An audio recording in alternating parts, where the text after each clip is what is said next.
Financial webinar on mutual fund, ETF funds, index fund on November 16th and 17th. Please register. Hi hello నమస్తే welcome back to ఐటర్ media. ఈరోజు మనతో ఉన్నారు immigration consultant, అలాగే ముఖ్యంగా EB-5 గురించి ఎవరైనా మీరు ఎంక్వైరీ చేయాలనుకుంటున్నారా, EB-5తో మీరు యూఎస్ వెళ్ళాలనుకుంటున్నారా, అసలు H-1Bలు లేకపోతే స్టడీ వీసా వీటన్నిటికంటే కూడా బెటర్ పాలసీ అయిన EB-5 గురించి తెలుసుకోవాలనుకుంటున్నారా? EB-5 గురించి తెలుసుకుంటే మాత్రం మీరు ఈ ప్రాసెస్ ద్వారానే అమెరికా వెళ్ళాలని ఫిక్స్ అయిపోతారు. ఎందుకు వీడు ఇంతలా చెప్తున్నాడని మీరు తెలుసుకోవాలనుకున్నట్లయితే ఆల్రెడీ మన ఛానల్లో EB-5కి సంబంధించిన సిరీస్ అనేది అడ్వకేట్ ఆదిత్య గారితో చేస్తున్నాము. సో ఆ సిరీస్ మొత్తం చూడండి. ముఖ్యంగా ఈరోజు ఎపిసోడ్లో మనం డిస్కస్ చేయబోయేది EB-5కి సంబంధించిన కీలకమైన విషయాల గురించి. నమస్కారం సార్. నమస్తే అండి. EB-5 అనగానే ఇప్పుడు ఆల్ ఓవర్ తెలుగు స్టేట్స్లో గుర్తొచ్చే పేరు అడ్వకేట్ ఆదిత్య గారు.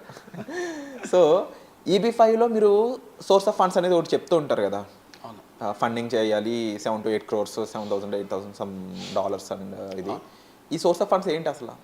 సో మనము యూట్యూబ్లో ఈ టాపిక్స్ EB-5కి రిలేటెడ్ ఈ సోర్స్ ఆఫ్ ఫండ్స్ గురించి చాలా ఇన్ఫర్మేషన్ ఇవ్వడం జరిగింది. సో వ్యూయర్స్ అన్నీ చూసి తెలుసుకోవచ్చు. అసలు చాలా ఇంపార్టెంట్ EB-5 సబ్జెక్ట్లో, EB-5 వీసాలో EB-5 వీసా అనేది మనం గ్రీన్ కార్డ్ ఫాస్ట్గా తెచ్చుకోవడానికి, యూఎస్ త్వరగా వెళ్ళి సెటిల్ అవ్వడానికి ఉన్న మార్గం. సో EB-5 వీసాకి అసలు మెయిన్ రిక్వైర్మెంట్ ఏంటి అంటే source of funds. Source of funds మనకి క్వాలిఫై అయితేనే మనం EB-5 వీసా కింద మనం క్వాలిఫై అయ్యి మనకి గ్రీన్ కార్డ్ వచ్చే అవకాశం ఉంటుంది. అసలు సోర్స్ ఆఫ్ ఫండ్స్ అంటే ఏంటి అనేది మనకు అర్థం కావాలి. సోర్స్ ఆఫ్ ఫండ్స్ అంటే మన దగ్గర మనం ఏదైతే $800,000 అని మాట్లాడుకున్నామో ఆ $800,000 8 crores తీసుకెళ్ళి యూఎస్లో ఇన్వెస్ట్ చేయాలి కదా. సో ఈ 8 crores ఎలా జనరేట్ చేయాలి, ఏ సోర్సెస్ వాటికి క్వాలిఫై అవుతాయి అనేది తెలుసుకుంటమే సోర్స్ ఆఫ్ ఫండ్స్. అసలు సోర్స్ ఆఫ్ ఫండ్స్ అనేది చాలా ఇంపార్టెంట్ పారామీటర్ EB-5కి గ్రీన్ కార్డ్ తెచ్చుకోవడానికి. ఈ సోర్స్ ఆఫ్ ఫండ్స్ కనుక మనకి అప్రోప్రియేట్గా మనం క్వాలిఫై అయితేనే మనకు అప్లికేషన్ అనేది యాక్సెప్ట్ అవ్వడం జరిగింది. అందుకే మెయిన్ కూడా ఏంటంటే సోర్స్ ఆఫ్ ఫండ్స్ మీద కాన్సన్ట్రేషన్ అనేది చాలా అప్రోప్రియేట్గా చేయమంటం జరిగింది అనమాట క్లయింట్కి. ఈ సోర్స్ ఆఫ్ ఫండ్స్ని లిక్విడేషన్ చేయాలి కదా. సో వాళ్ళకి స్టెప్స్ ఇన్వాల్వ్ అవుతాయి. వీటిలో liquidation of swords of funds అనేది ఇంపార్టెంట్. అసలు first of all identification of swords of funds అనేది ఇంపార్టెంట్. నీకు ఏమేమి సోర్స్ ఆఫ్ ఫండ్స్ ఉన్నాయి, ఎలా ఐడెంటిఫై చేసుకోవచ్చు, అవి క్వాలిఫై అవుతాయా లేదా, ఇవన్నీ కూడా అర్థం చేసుకోవాలి. నెక్స్ట్ వాటిని లిక్విడేట్ చేయాలి. ఆ లిక్విడేట్ చేశాక ఆ లిక్విడేట్ చేసేటప్పుడు మనం ఆ మనీని జాగ్రత్తగా డాక్యుమెంటేషన్ చేసుకుంటా ఆ మనీని తీసుకెళ్ళి మనం సెగ్రిగేట్ చేసుకొని డాక్యుమెంట్ చేసుకుని ఆ మనీని తీసుకెళ్ళి యూఎస్లో ఇన్వెస్ట్ చేయాలి. ఇన్వెస్ట్ చేసినప్పుడు ఏంటి అంటే ఆ మనీ ఫారెన్ ఇన్వెస్ట్మెంట్ కింద క్వాలిఫై అవ్వటం జరిగింది EB-5 వీసాలో. అప్పుడు దాని ద్వారానే ఆ ఫండ్ మనకి ఎకానమీ ఎంప్లాయ్మెంట్ బూస్ట్ అవుతుందని బేస్ చేసుకునే మనకి EB-5 వీసా అనేది మనకి అప్లికేషన్ యాక్సెప్ట్ చేసి మనకి గ్రీన్ కార్డ్ ఇస్తాం జరుగుతుంది అనమాట. సో సోర్స్ ఆఫ్ ఫండ్స్ అనేది వెరీ ఇంపార్టెంట్ పారామీటర్ మనకి EB-5లో. అండ్ ఈ సోర్స్ ఆఫ్ ఫండ్స్ గురించి ఏ విధంగా ఉన్నాయి కదా, జనరల్గా ఈ సోర్స్ ఆఫ్ ఫండ్స్లో ఇంకా ఏమేమి ఉంటూ ఉంటాయి, అండ్ వీటి మీద ట్యాక్సేషన్ అనేది ఏ విధంగా ఉంటుంది, అండ్ ఎందుకంటే ముఖ్యంగా వెళ్ళే వాళ్ళందరూ కూడా EB-5 మీద వెళ్దాం అనుకున్న తర్వాత తప్పకుండా మనీ మేనేజ్మెంట్ అనేది తెలుసుకోకపోతే, ఈ రిటర్న్ ఆన్ ఇన్వెస్ట్మెంట్ అనేది అర్థం కాకపోతే వాళ్ళు ఫెయిల్ అయ్యే ఛాన్సెస్ తెలుసుకోవాలి.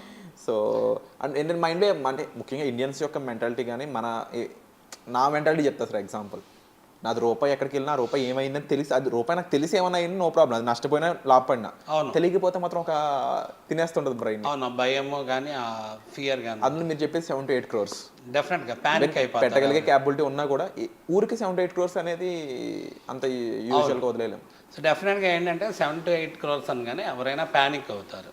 సో ఏంటంటే అంత లిక్విడ్ చేయాలా, ఎలా చేయాలి, చేస్తే ఏం ప్రాబ్లమ్స్ వస్తాయో, తర్వాత ఇది అసలు క్వాలిఫై అయిద్దా లేదా. అందుకే ఏంటంటే అదంతా తెలిసిన ఎక్స్పర్టీస్ ఎవరైతే ఉన్నారో వాళ్ళు గైడెన్స్ తీసుకోగలగాలి, వాళ్ళతో టైం స్పెండ్ చేయాలి. మీ ఎక్స్పీరియన్స్లో ఎప్పుడైనా ఇలాంటి ఇష్యూస్ అంటే మీ ద్వారా కాకుండా బయట వేరే కన్సల్ట్గా వెళ్ళి ఇబ్బంది పడి తర్వాత మిమ్మల్ని కన్సల్ట్ చేసి అలాంటి కేస్ స్టడీ ఏదైనా ఉందా? డెఫినెట్గా చాలా వస్తూ ఉంటాయి. ఏంటంటే కేస్ టు కేస్ మారిపోతూ ఉంటుంది. సో మా దగ్గరకు వచ్చింది ఎవరైతే ఉన్నారో ఆ క్లయింట్స్కి ఏంటంటే మనం సోర్స్ ఆఫ్ ఫండ్స్ గురించి బాగా ఎడ్యుకేట్ చేయడం జరిగింది. అసలు మీరు అడిగినట్టు ఏంటంటే అసలు సోర్స్ ఆఫ్ ఫండ్స్ ఎంత ఇంపార్టెంటో, సోర్స్ ఆఫ్ ఫండ్స్ కింద ఏం క్వాలిఫై అవుతాయి అనేది కూడా మనం తెలుసుకుంటాం ఇంపార్టెంట్. సోర్స్ ఆఫ్ ఫండ్స్ కింద అసలు ఏం క్వాలిఫై అవుతాయి అంటే any legal source of money which has continuity and connectivity అంటే పాత్వే ఆఫ్ సోర్స్ ఆఫ్ ఫండ్స్ని చూపిస్తున్నాయో అలాంటి సోర్స్ ఆఫ్ ఫండ్స్ క్వాలిఫై అవుతాయి.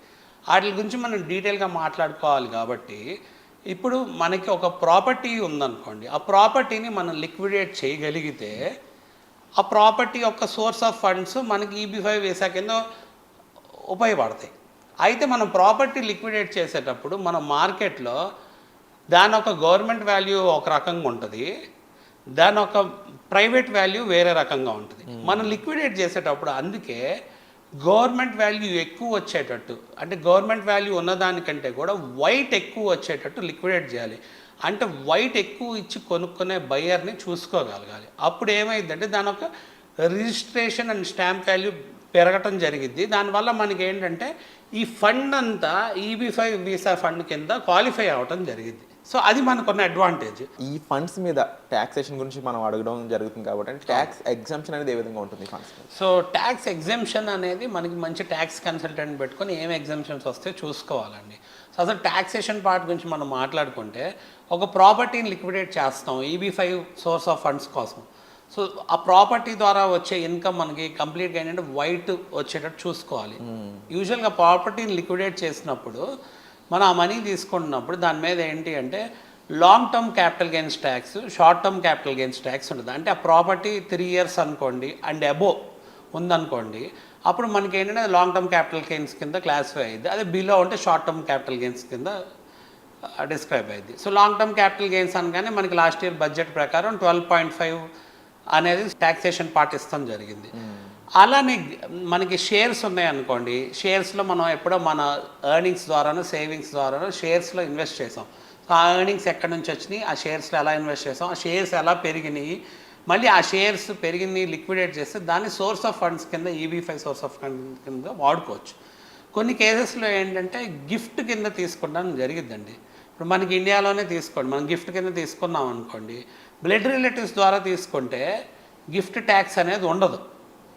అదే మనకి బ్లడ్ రిలేటివ్స్ కాకుండా బయట ఎవరిని ఇస్తే మన ట్యాక్స్ స్లాబ్ ఏదైతే ఉందో ఆ ట్యాక్స్ స్లాబ్ ప్రకారం మనం దానికి గిఫ్ట్ ట్యాక్స్ డెఫినెట్గా కట్టాల్సి వస్తుంది.